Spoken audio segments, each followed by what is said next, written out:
மச்சில் பாதி மீன்ஸ் மச்சில் போட்டால் மழை வந்துடும் சொல்லிட்டு வீட்டுக்கு அங்கங்கே எல்லா பக்கமும் விரிச்சு போட்டுருக்கு. அதில் நல்லா காஞ்சதெல்லாம் எடுத்து ஒவ்வொரு பக்கமாக சேர்த்து போட்டுருக்கு. அவங்க பாதிங்க பாருங்க, இது பூரா இப்போ நேற்று எடுத்துகிட்டு வந்தது. நேற்று இல்லை, நேற்று பாதி இன்னைக்கு பாதி ஃபுல் சவதி.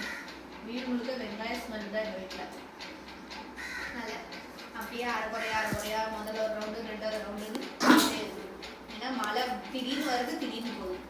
தூக்கல் தூக்கிட்டே இருக்கிறதுனால அங்கே வயக்காட்டிலையும் போட முடியாமல் வீட்டில் கொண்டாந்து எல்லா பக்கம். இதில் அலுவல் மீன்ஸ் 1-2 அலுவல் இருக்கும். அப்புறம் மண் இருக்குது. அதெல்லாம் நாங்கள் தட்டி பிறகு போடுறது என் வேலைன்ட்டு எங்கள் வீட்டில் எங்கள் மம்மி என்ன பண்ண சொல்லிட்டு போயிருக்காங்க வயக்காட்டு. நாங்கள் வீட்டில் உட்காந்து இங்கே படிக்கிட்டு இருக்கோம். அவங்க அங்கே போய் படிக்கிறாங்க. அந்த பக்கம் கொஞ்சம் கிடக்கு, வெளியில் கொஞ்சம் பாதி கிடக்கு, இந்த அலுவலி பாதி கிடக்குது, அந்த வீட்டுக்குள்ள பாதி கிடக்கு, அப்புறம் அந்த வீட்டுக்குள்ள பாதி கால் முன்னோடி கிடக்குது. கட்டிலுக்கு அடியில் துணி போட்டிருக்கோம். என்ன இடம் கிடக்கோ எல்லா இடத்தையும் வச்சு போட்டாச்சு. ஒரே ஒரு ரூம் தவிர மீன்ஸ் ஒரு படுக்க ரூம் தவிர வேறு எல்லா ரூம்லையும் கிடக்குது. ஒரு பெட்ரூமும் ஒரு கிச்சனும் விட்டுட்டு மச்சில் பாதி கிடக்குது, இங்கே பாதி கிடக்குது. எல்லாத்தையும் எல்லா பக்கமும் போட்டாச்சு.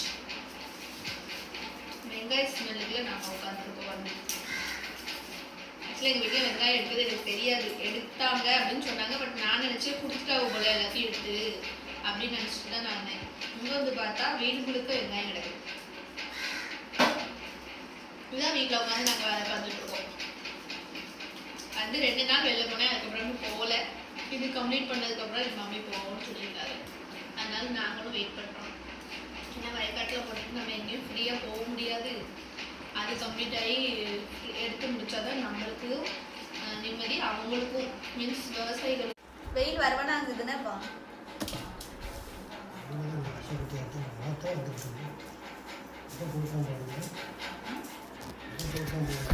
ஃபேனை குறைச்சிட்ருக்காவா உங்களுக்கு வரைக்கும் குறைச்சிட்ருக்காங்க.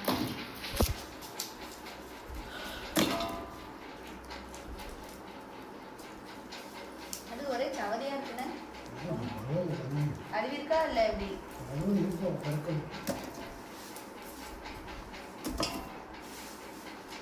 காஃபி எல்லாம் நீங்கப்பா அந்த கஞ்சி கொஞ்சம் காய்ச்சி வச்சுருக்காங்க.